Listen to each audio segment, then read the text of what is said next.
Hi, welcome back. I hope you had a good lunch and now having a cup of coffee with you and ready to proceed.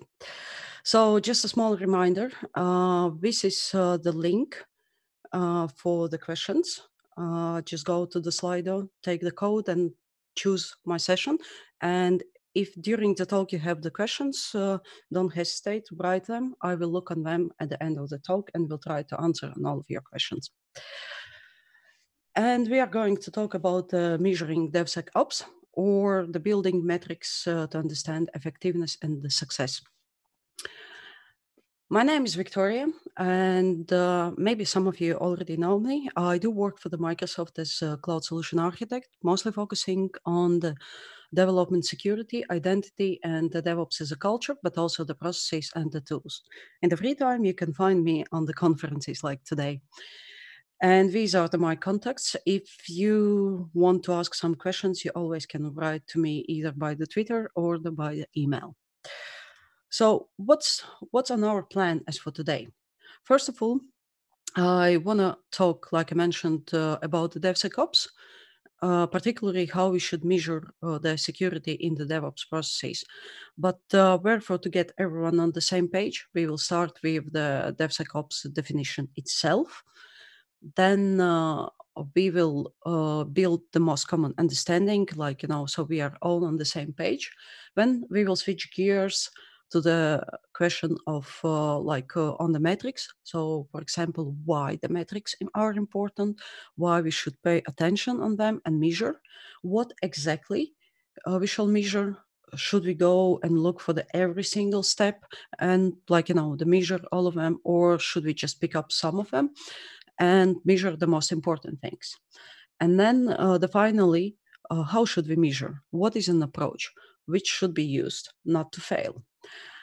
And as a wrap up, by the summarizing, I will come back with some action points, what you can do after the talk for measuring your security posture in your own development in your company. So let's go. And I want to start with the question DevSecOps or DevOpsSec or SecDevOps or the security in the DevOps. Which one is correct? Should we say that DevOpsSec or should we say DevSecOps? I have seen all of them, honestly, in these last years. It's and I can give it a spoiler. I don't like almost all of them for the reasons that they emphasize security as a separate unit. It's not like that it is part of every process. If we're emphasizing the security as the separate, we still think like it's someone else's responsibility. But let's look on the history, how it all that came, how we ended up having the DevSecOps. In the beginning of the movement, when the movement started, it was being mostly like DevOps Sec, and Sec was appended at the end, almost like as a caboose on the train, an afterthought. And the reason for that is that originally marketing hype from the each security vendor produced this DevOps Sec. So they produced that concept and they were trying to populate, but open source community and the community itself, the movement is stating that it's less about the tools. It's more about the way in which we work together, like in the parallel. And therefore, DevSecOps was used more and more, and we ended up with the uh, what we see nowadays. We mostly see like if you start to Google, you can see like DevSecOps is the most popular term. Like I mentioned, my personal opinion is that the security is a huge part of the quality, and DevOps itself focuses a lot on the quality. So why not to simply say like DevOps? I mean, and assume that the security is a native part of that. But I guess we need to get on the particular maturity level when it comes to the DevOps itself and when it comes to the security before we stop to use the titles like DevOpsSec or DevSecOps. Okay, but for now, let's stick with the DevSecOps and let's talk about what is DevSecOps at the end of the day.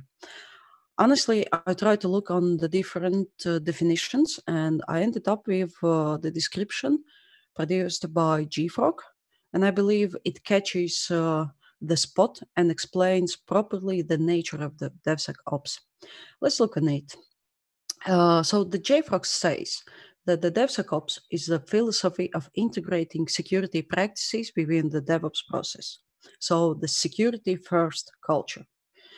And then I give a bit more description, like the DevSecOps is about introducing security earlier in the life cycle of the development, was minimizing the vulnerabilities and bringing security closer to IT and the business goals.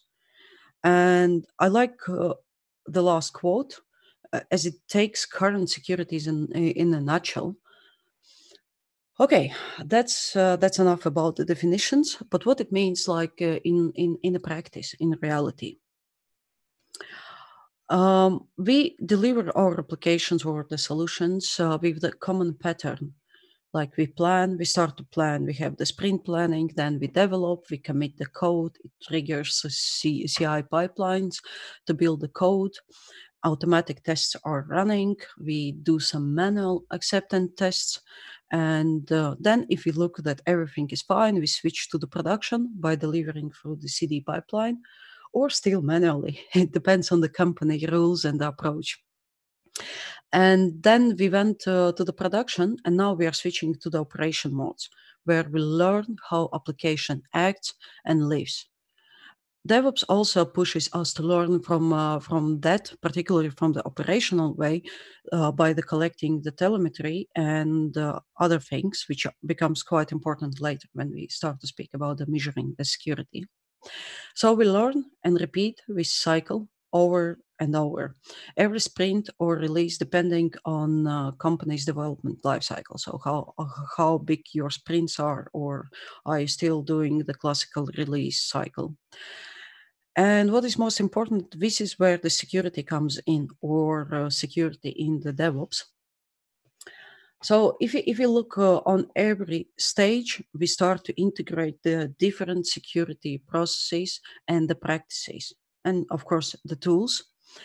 I will go briefly through of them, but since it's a bit out of the scope, if you get interested, you can ping me later, or you can also look on one of my sessions specifically about these steps.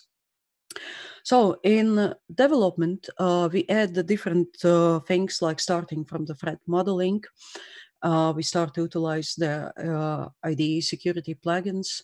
We write some security coding standards. We spend a lot of the times on the peer review, like by approving the pull request and that steps. And this is where we add slightly different things in the security. And the same goes with the CI pipeline. We add the static code analysis, maybe even just not for the CI pipeline. Maybe we just do the static code analysis already on our code repository. But we also tend to start to write the security unit test in the same style as we do write the regular unit tests. And obviously, nowadays, the dependency management is the one of the things what became quite popular by the to the add to the CI pipeline. On the acceptance level, we do infrastructure as a code. Definitely, when we go to the dev environment, prod environment, I hope we are not creating those environments by clicking in the portal, but we do this through the infrastructure as a code, and that allows us to see the compliance of the security issues in our configuration beforehand. We do some security scanning with the approach to look onto the application security. We check our cloud configuration by the different tools, and again, we do some security acceptance tests. When it comes to the production and operations, we add even more layers on every step by adding more security steps. And some of them even may not sound as a DevOps one, like the penetration testing, but it's still crucial and it's needed, especially if you're delivering some quite important features, or you're delivering quite important product. Yeah, so you may say like, okay, Victoria, we are already doing these practices, or maybe some of them. We do DevSecOps. we are fine, right? We have all of these, particularly all of these things in place, and we feel that we are good, we secure, and finally, why the heck we should worry? All is happening, really? Yeah. So this is like usually I ask, like, okay, you have implemented all the things, but how do you know that all the things are working? Maybe, yeah, you have that assumption, but again, why? So let me challenge you back. And when we start to look on the some of these practices, what we have implemented, we should arise with the questions like, hey, how do we know that the security tools actually work? I mean, yeah, of course, not on the time when they start to annoy us so much that we simply disable them. Yeah, then we obviously see that these tools are working. I would not call this as a working, but yeah. So another thing is like, if my security actions or the tools are they the bottleneck for the delivery speed, maybe the scanning process start to take more time than the build process itself, and all of these like questions. And another point is like, how do you know with your progress? And that question is more about like, yeah, you have implemented the security tools, but how do you know that the team learns and efficiently is using them, and like and fixing the issues? And at the end of the day, it's not enough to buy some of these tools. I mean, like, okay, everyone know both security static code analysis because Gartner says so. But is it the proper prioritization for your security measures right now? Is it the biggest issue with your code or maybe something else? So, how do we prioritize the proper security measures? And then, of course, it's more a global question like, is the DevSecOps effective at all? So you spend a lot of the money. You maybe you as being as a security expert or the team who has requested that budget from the C level stakeholders, and now it's like you need to give the reports. I mean, back to the CISO, back to the C level guys, and say like, yeah, all that money what you gave us works, and we are efficient, and that's why the measurement helps make the security priority. Because if you can give the numbers to the stakeholders, you can align your security strategy and you can also prioritize maybe the next investment. Let me keep it simple. Without the appropriate measurement, DevSecOps becomes more hype than the value. And I hope I was able to explain why it is important to uh, focus on measurement. Then, of course, the next question arises like, yeah, right. So, what should we measure? Um, then that's a big question, and especially that question comes quite often. I hear it from the teams who are not the security experts, so like from the dev teams. We're asking like, okay, but where we should start? What should we measure? It's like, is there some tools or some practices? How should we start to calculate, and on what things we should look into?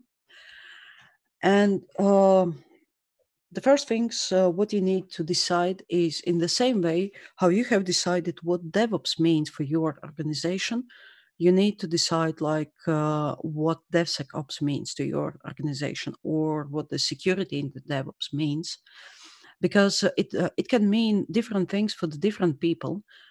Like I already mentioned, some people say that it's just culture.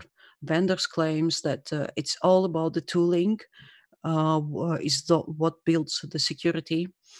And what I have seen also from my experience, the most commonly DevSecOps focuses on the software development by the attempting to put testing in as early as possible. So it's a lot about the designing, and it's a lot about the tooling. So depending on how you define your DevOps, and depending how you define some metrics for your own DevOps, you can come up with the similar approach for your DevSecOps practices.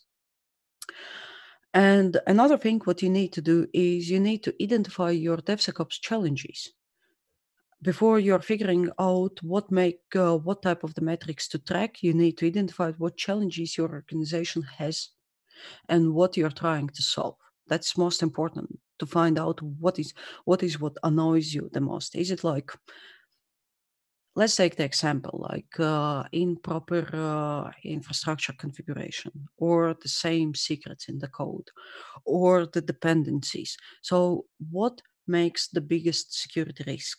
And then this is where you put the biggest focus. And this is where you put the biggest focus on the specific metrics. And finally, what I want to say is, don't invent bicycle. You already have the DevOps. So what we can do is we can learn from the DevOps, because again, security is just a part of the DevOps, and it heavily relies on all the same practices and on all the way what you're working and all the tools what you're using when you're working in the DevOps culture. And as we know that the main goal of the DevOps are the velocity, quality, and the performance.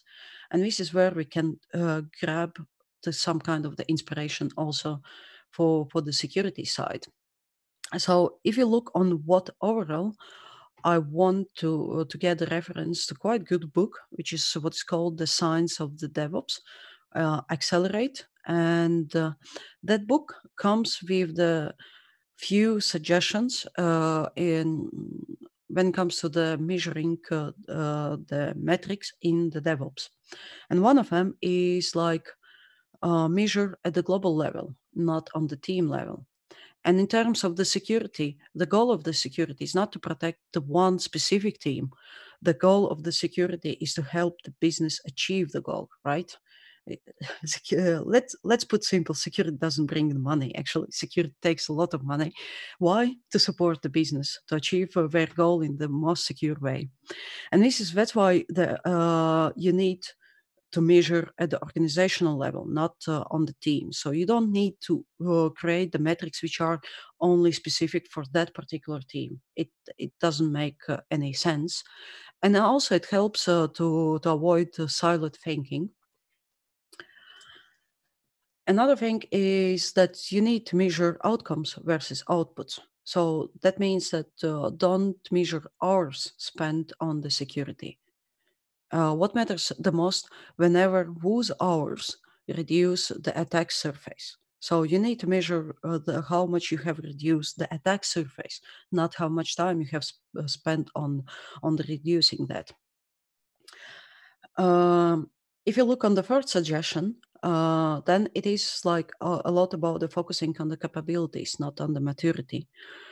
I really do practice a lot when it comes to the maturity levels, and it helps. It helps a lot when you can define like the maturity level of your company when it comes to the DevOps, when it comes to the security.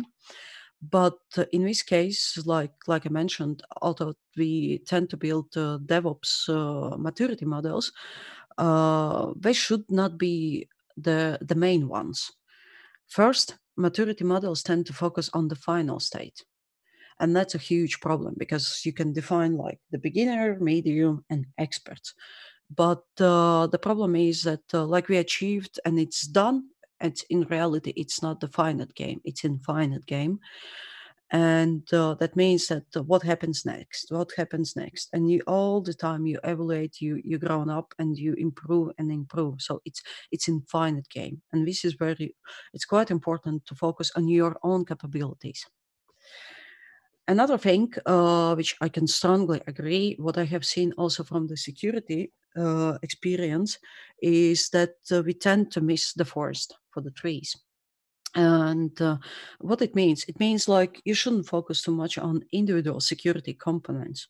You can simply lose the sight of the impact of those components on overall system. And I have seen the teams who are just specifically focusing like, yes, we have now quite strong focus on our dependencies. We are signing them, we are checking for the updates, we are doing the code reviews for these third-party libraries. And at the same time, we miss quite a common hygiene in the security, like in other places. So let's try and avoid that trap. One more thing, what I would suggest, and this is like that's even not only about the measurement; it's in all of the areas when you start to do the DevOps, DevSecOps, is please don't start with the tools. It's a main rule.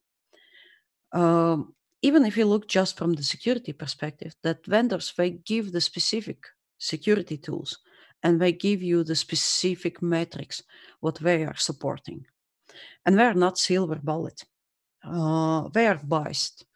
And as a result, you will end up with the disappointment of the process itself by assuming that if tool doesn't work, then the process doesn't work either. Even like yeah, it's not a good approach when you just like, okay, we're gonna implement the security, we're gonna start to measure it. Let's open the Gartner and see which the coolest tool is. Let's start there. No, my advice is never ever start with the shopping. I mean, like security shopping, like buying the tool and then trying to fit it, just because, like I said, someone said that this is a quite great tool. Start with the what actually matters to you. And when we speak about the metrics, the same concept comes in. And like I mentioned, we shouldn't start and trying. We shouldn't even try to build our own bicycle. We should reuse what we already have, and we have the key performance indicators, the KPIs. So what is a KPI? It's not a new thing. Business is using it, DevOps is using it. Basically, KPI is all about the key performance indicator, and which helps us to measure the success or failure of the business goal, function, or objective to provide actionable information on which decisions can be based. And what is most important, each KPI should have a meaning. So if we take these like definitions itself in nutshell, then of course the next question is like, okay, where we can start and where we can find something what could help us to identify the security KPIs. And this is where we can reuse the same thing, what is called like the SMART. And the SMART objectives or the goals are wonderful things because they bring the clarity, the structure, and measurability. So you by turning a vague aim into something much more realistic. So as may you know, the SMART stands for the simple, so not complicated to the measure, clear purpose of the each KPI, then the measurable, quantitatively or the qualitatively, method defined and the consistent. That means that once you have decided that you will build your KPIs and will measure by the quantity, you need to stick with it. You can't change that process on the half of the way. Actionable. KPI should be used as a driver for the decision. You should not define the KPI which is like not actionable, like I don't know, security education KPI. Does it bring any sense? I don't think so. And another thing is like the relevant, and it should be relevant, obviously, in our case, to the security. We shouldn't focus on measuring like other things. I would say like the let's say speed of writing of the developer or something like that. Everything should stay relevant to the security. And last one is time based. KPI can and should be used to show changes over the time. So if we keep it consistent, we also need to see that it goes like so we can track the KPIs over the time. It is a common misconception actually that all the KPIs needs to be the smart to be effective. And yes, at some point, in fact, there's no such thing as a smart KPIs. It's your objectives or goals that needs to be smart. So when you start to use the smart in your way, you need to remember that it's different for each organization. Again, So it's simply not possible to create a one size kit would all list all the possible KPIs. I can't come to you like now and give the list of the KPIs and say like, hey folks, these are the best security KPIs, what you need to use to succeed. Uh, no, you should remember that the KPIs is a metric or indicator that tells you whenever you are on the track to achieve that goal. And that goes back to the what is your DevSecOps strategy? What is your DevSecOps in your organization? But what I can do, I can give you the examples and I can give you the some guidelines how you should build the KPIs and how many KPIs you need at the beginning. So, how many KPIs do I need, really? Then, to clarify that, you need to try to answer on the following questions. Uh, you can write different amount of the KPIs, but when you're writing it down, is you need to ask yourself or the team or the security team, it depends of your setup with whom you're building those KPIs. It's like, will that KPI provide the value, the wide variety of the groups of users, or just a few individuals? So if that KPI what I'm setuping is only for my team, or it will give the overall picture of what is happening across the teams when it comes to the security. And that also leads to the question like, will that KPI inspire for the most meaningful change? I mean, let's take the example. If we start to measure the security bugs in the code, will it give you some good benefit? Like, will it inspire you to make the change? If so, write it down. That's a perfect KPI. And then another question is like, is it possible to track that KPI in a meaningful way? And that's important because when KPIs should not be the theory. When you're setting the KPIs, you need to focus how you're going to maintain them. So how much extra work will be created by tracking those KPIs? And you need to keep the balance and you need to choose properly because too much KPIs make too much noise and too much maintenance. And you will end up like saying, no, it takes too much time. I'm simply not going to do this. And this is where you can learn also from already your established DevOps practices if you are doing the metrics.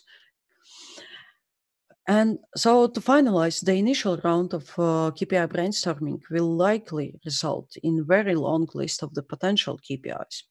So do the several rounds, ask and ask again, and cut those which don't fit with the questions. Let me give you some examples of the security KPIs where you can start, and these are the common ones what I have seen so far across the teams and across of the organizations. One of them is the number of the security findings identified in the code. So let's take your pre-production code. We identify the number of the security bugs, and what we do, we divide them by the code base of the application.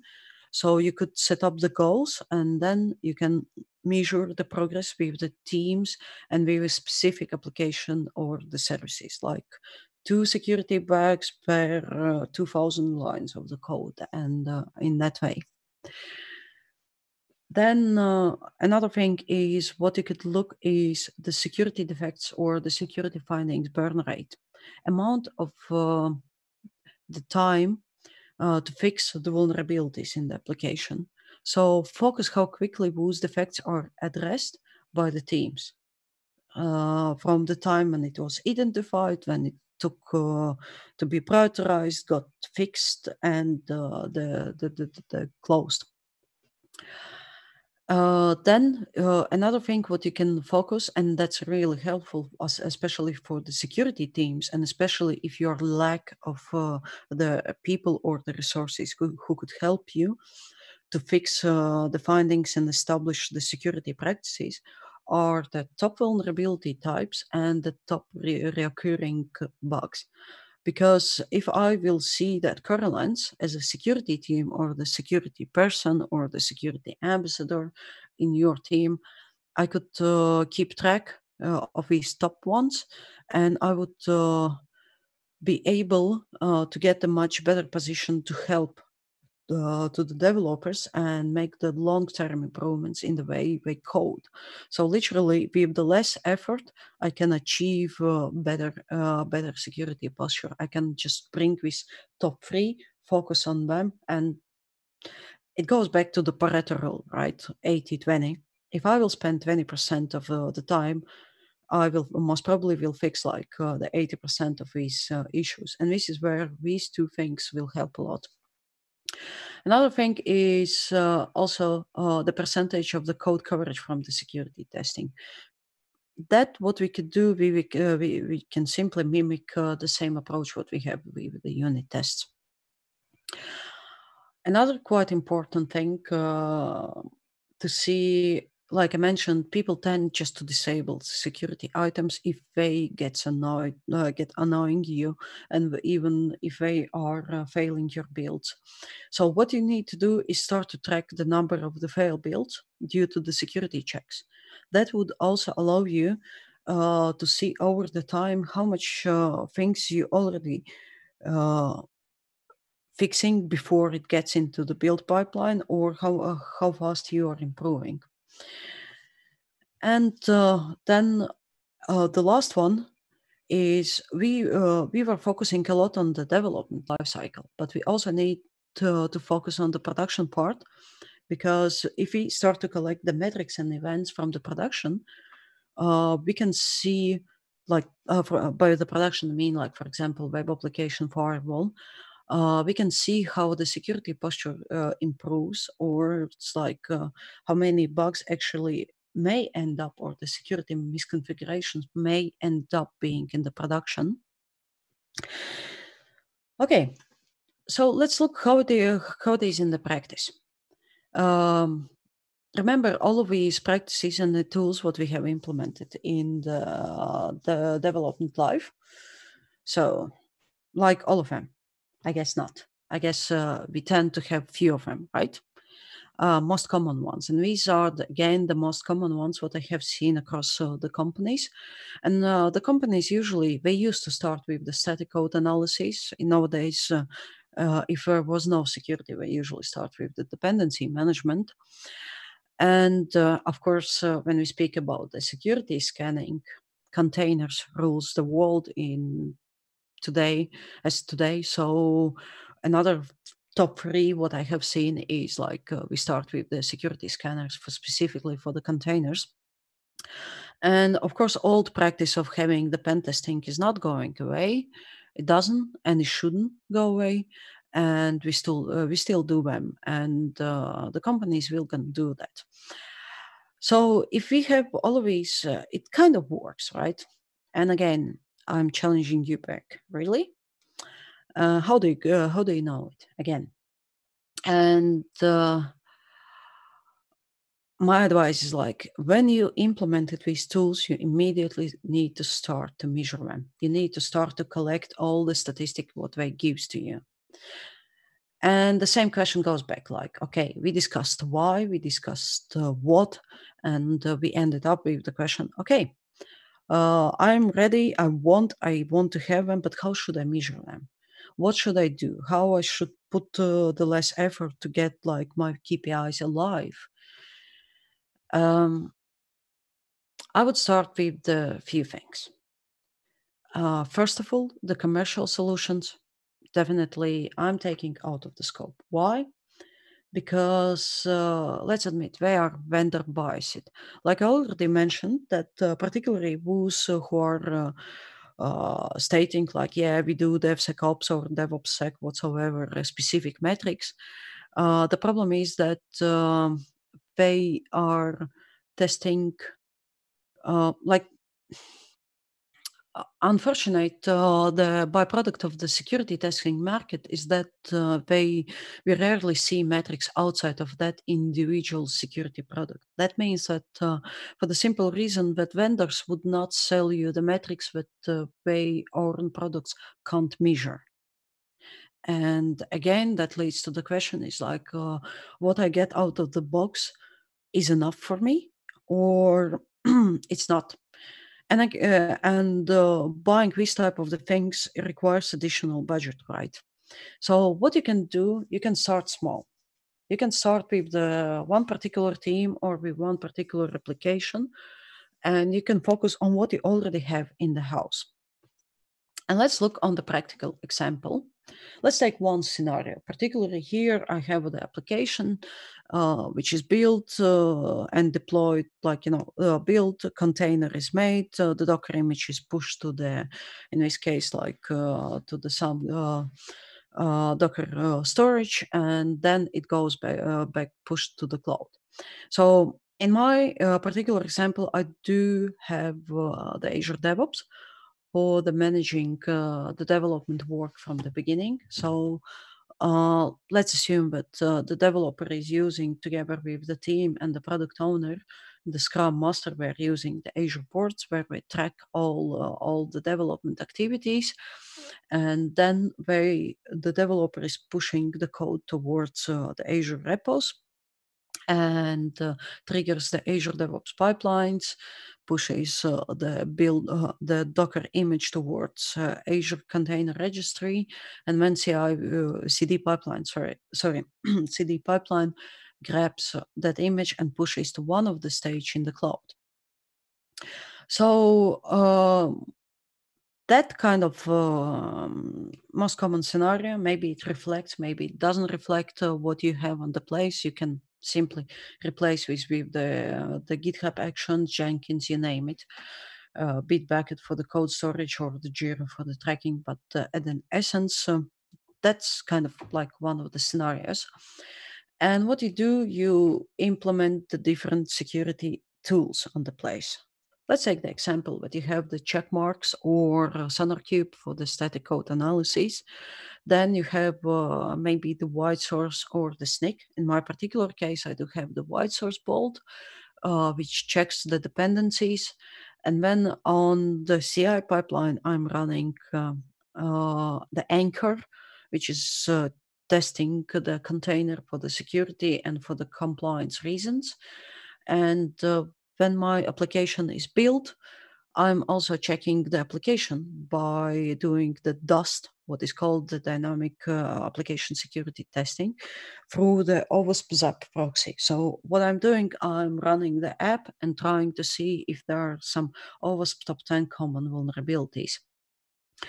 And on the top of that, since like on the Azure repos, you can't on the commit to detect maybe the sensitive keys or the passwords, I'm using the Microsoft Security Analysis tools just for the credentials checking.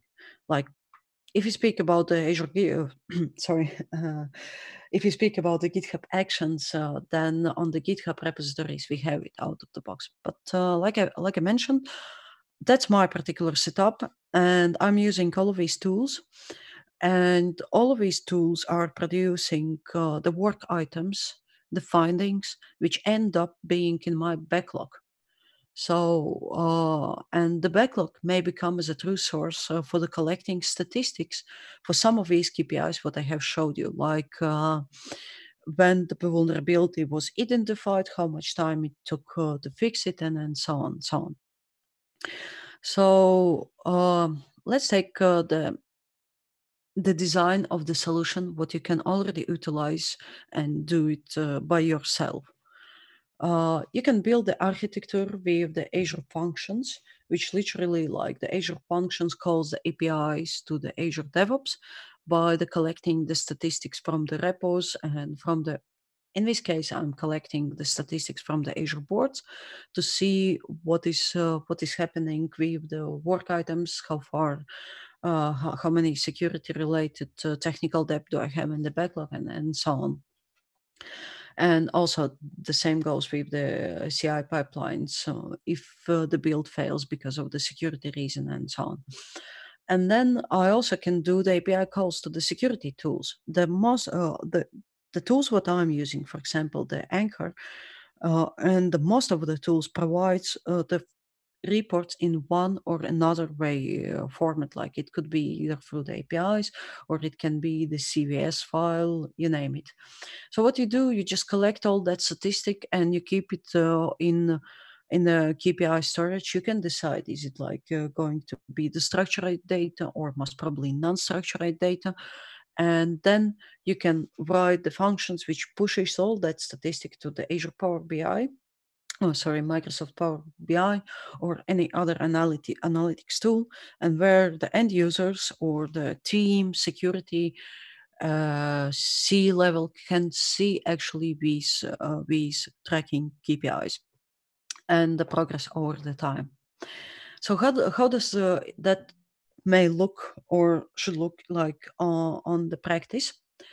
If you look like, for example, if you speak about the OWASP ZAP proxy, then we can see like it may produce the reports already in your pipeline, and it also can fail your pipeline if these findings are in the place.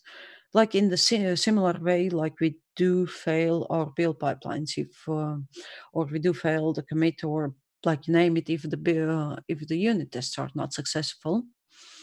Then another things what we can do, like the burn rate, we already can build these and see the burn rate for the security items in the Azure board itself. And this is where we get that analysis tools already out. And then if you are using the Wizards bot, for example, it also provides the different output, the different reports, for the findings. So what you do, you collect all of these for different channels, but in most common ways, like through the APIs, and you push that to the Power BI, and you end up having like the statistics, for example, the total vulnerabilities, and then also you can get on different KPIs, like on average vulnerability per the team, the time, what it takes to fix, and all other those KPI metrics, what I have showed as an example. So putting all of these together, I want to emphasize the few things that, first of all, there will never be a set of the correct KPIs to measure. I can give you the examples, but again, it all starts from what is the goal of your organization, what are the objectives for the organization, for the security, and they always will be different. And KPIs should reflect them. They should reflect the individual priorities. And like I mentioned, the key to choose KPIs is to ensure that they are smart, so that they follow that framework, and you can measure them over the time without putting the huge effort on the maintenance. And that's actually quite big problem. What I have seen also on the DevOps side, that sometimes we start to track too much of the things, and if you don't have the dedicated person who can maintain and keep alive these KPIs, all that initiative can die. So it's really important not to start with the dozens of the KPIs. It's important to start maybe like with 5 or maybe 6 common metrics. Simple as that. Not more than 5. Not more than like the 5. If you start with just 2 metrics, that's fine, because it's mostly most important thing is to get things rolling and keep them alive.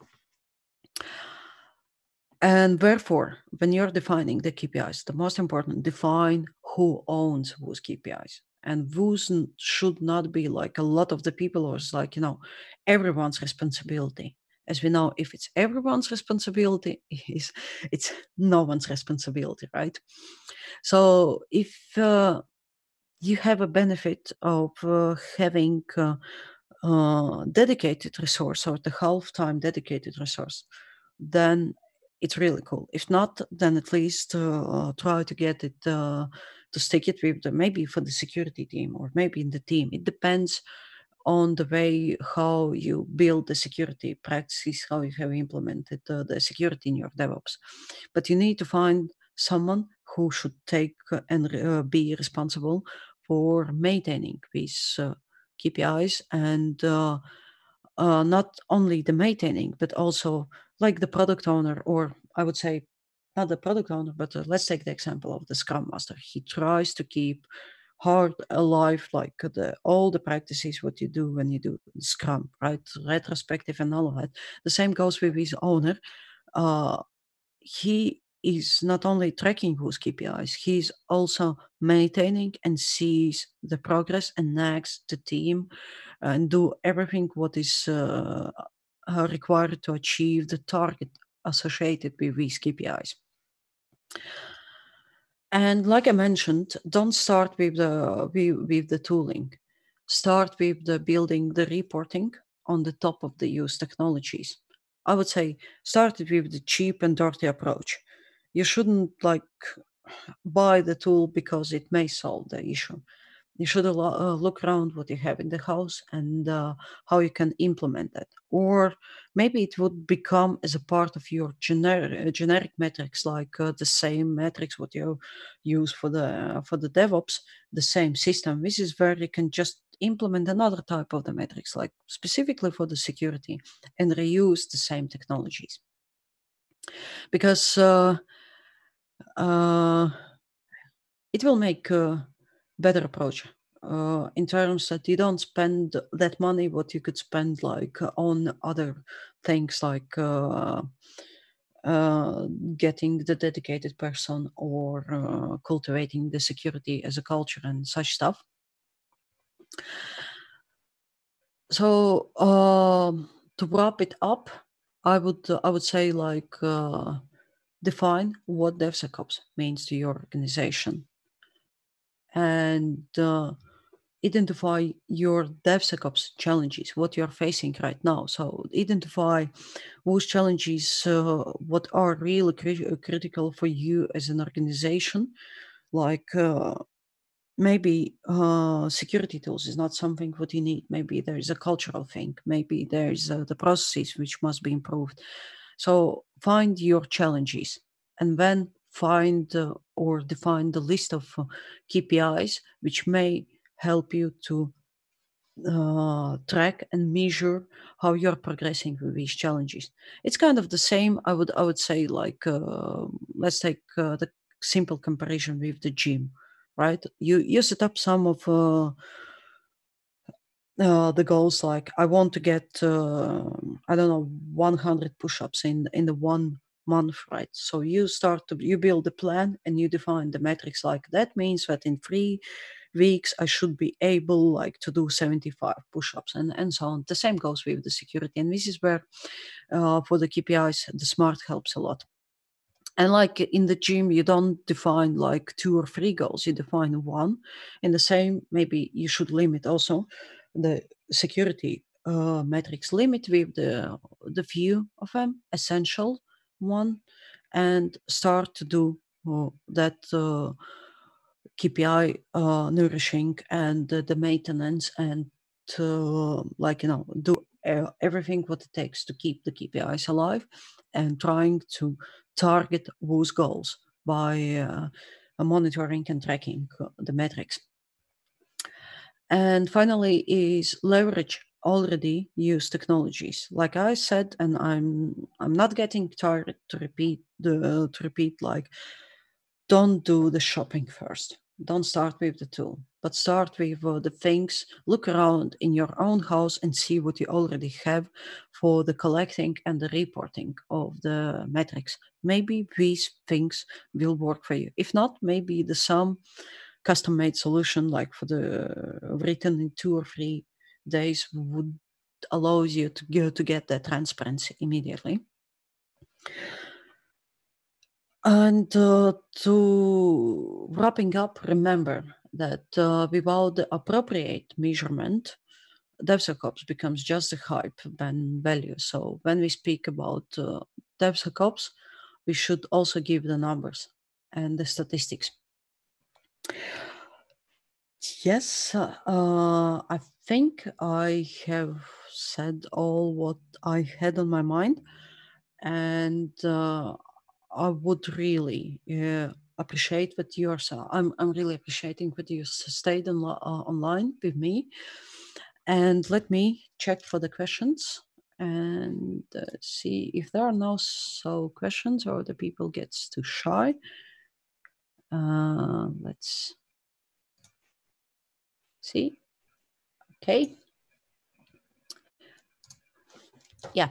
I guess if you don't have the questions right now, or if you have some feedback or the personal attacks, I really appreciate. Don't hesitate to contact me by the Twitter, and the same nickname goes for the GitHub, or just write me email. I'm more than happy to discuss and have the dialogue or to help you. Otherwise, let me say again the thank you, and then have a great day.